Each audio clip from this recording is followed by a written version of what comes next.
जय श्री गणेश।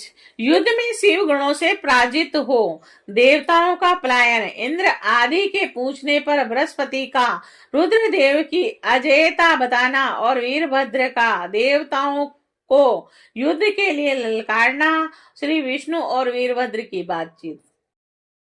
जय शिव शंकर। ब्रह्मा जी बोले, उस समय शिव तत्व रूपी आत्मवाद में रत विष्णु पर हंसते हुए इंद्र हाथ में गदा धारण कर देवताओं को साथ लेकर वीरभद्र से युद्ध करने के लिए तत्पर हो गए। और उस समय इंद्र हाथी पर सवार हो गए, अग्नि भेड़ पर सवार हो गए और यम भैंसे पर चढ़ गए और निगृहति प्रेत पर सवार हो गए और वरुण मकर पर, वायु मृग पर और कुबेर पुष्पक विमान पर आरूढ़ होकर आलस्य रहित होकर युद्ध के लिए तैयार हो गए। और इसी प्रकार प्रतापी अन्य देव समूह, यक्ष, चारण, गुहक भी अपने अपने वाहनों पर आरूढ़ हो गए।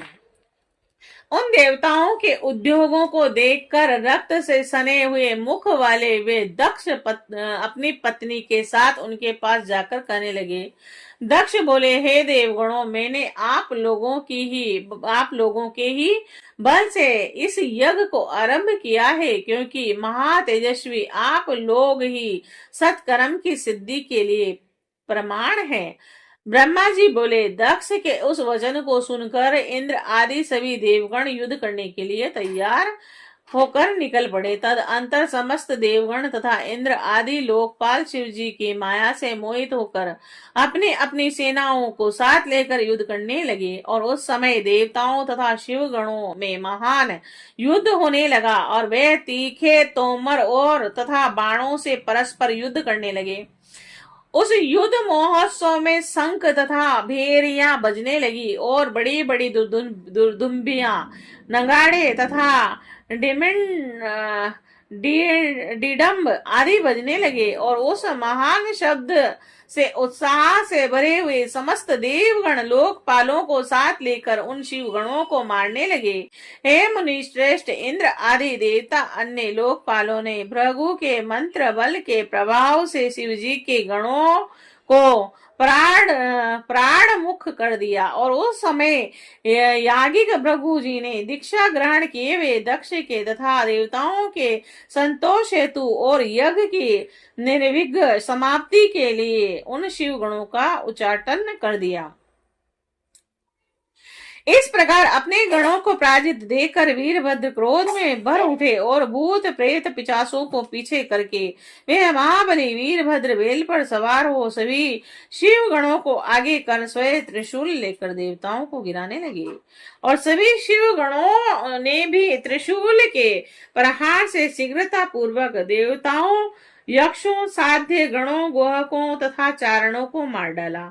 गणों ने तलवारों से कुछ देवताओं के 2 टुकड़े कर दिए, कुछ के मुर्दगरों के से पीट डाला और कुछ को घायल कर दिया।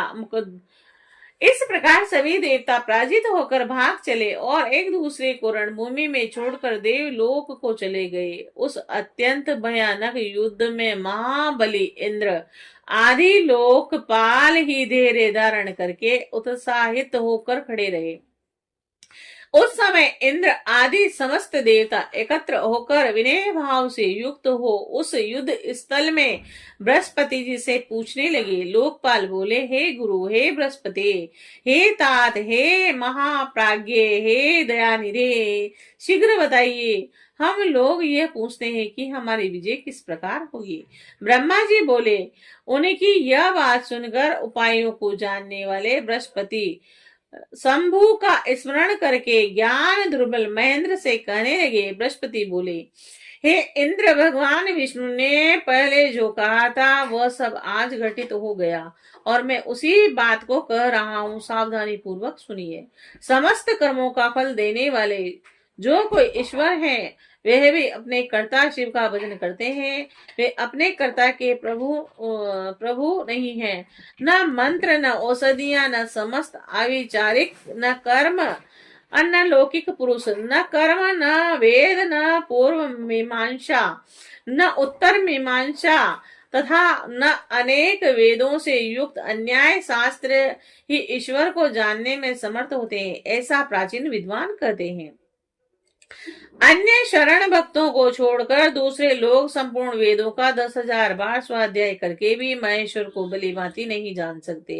यह महाश्रुति है। भगवान सदाशिव के अनुग्रह से ही सर्वथा शांत, निर्विकार एवं उत्तम सृष्टि से उनको जानना जा सकता है। तब भी वह सुरेश्वर उचित अनुचित कार्य के निर्णय में सबके कल्याण के लिए सिद्धि के उत्तम अंश का प्रतिपादन करूंगा। आप उसे सुनिए। हे इंद्र, आप लोकपालों के साथ नादान बनकर इस समय दक्ष यज्ञ में आ गए, किंतु आप कौन सा पराक्रम करेंगे? भगवान रुद्र के सहायक ये गण अत्यंत कुपित होकर यज्ञ में विघ्न डालने के लिए आए हैं। ये अवश्य ही उसे करेंगे। मैं यह सत्य सत्य कह रहा हूं कि यह इस यज्ञ में विघ्न निवारण के लिए प्रस्तुत वस्तुतः किसी के भी पास सर्वथा कोई उपाय नहीं है। ब्रह्मा जी बोले, बृहस्पति की इस बात को सुनकर स्वर्ग में रहने वाले इंद्र सहित वे समस्त लोकपाल चिंता में पड़ गए।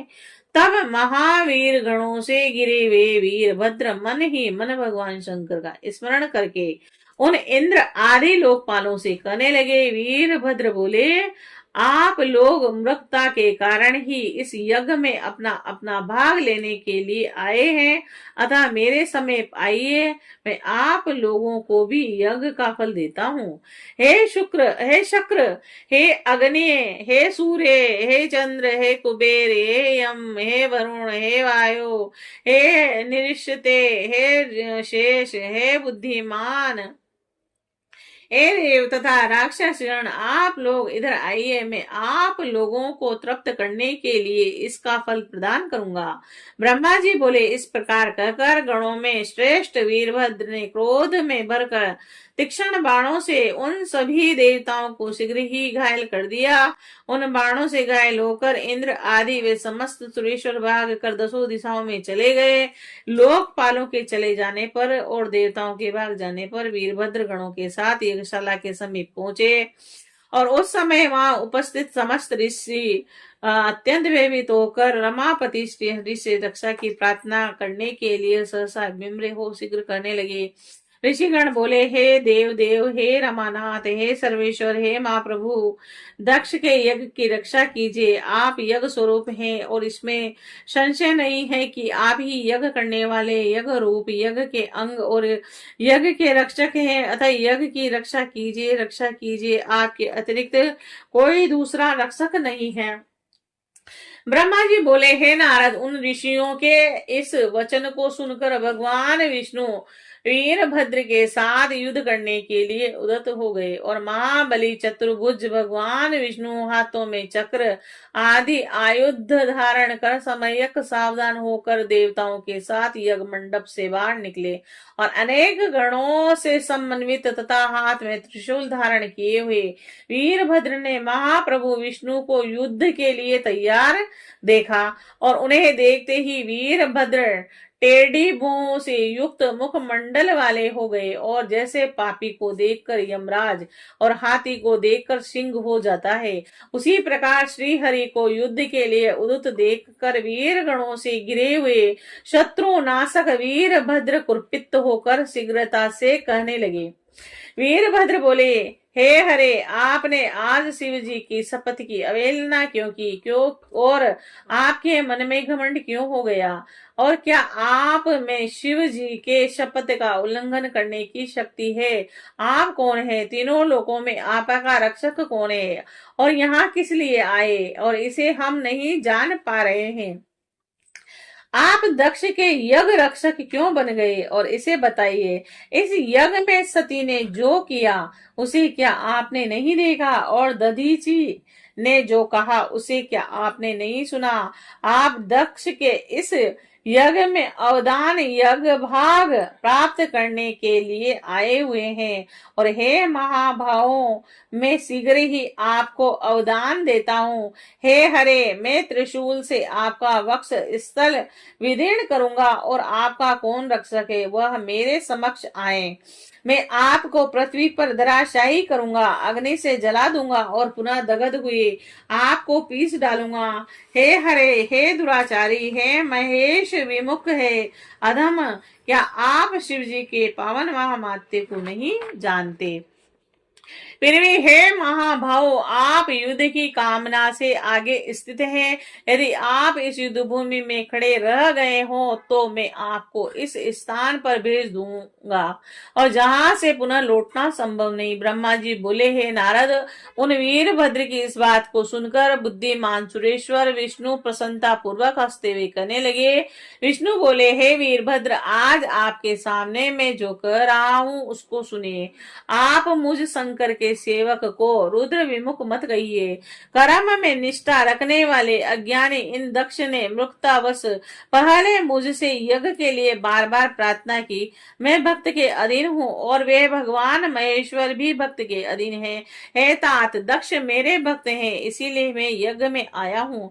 और रुद्र के कोप से उत्पन्न होने वाले हे वीर, हे महान प्रताप के आले, हे प्रभु, आप रुद्र तेज स्वरूप हैं। आप मेरी प्रतिज्ञा सुनिए।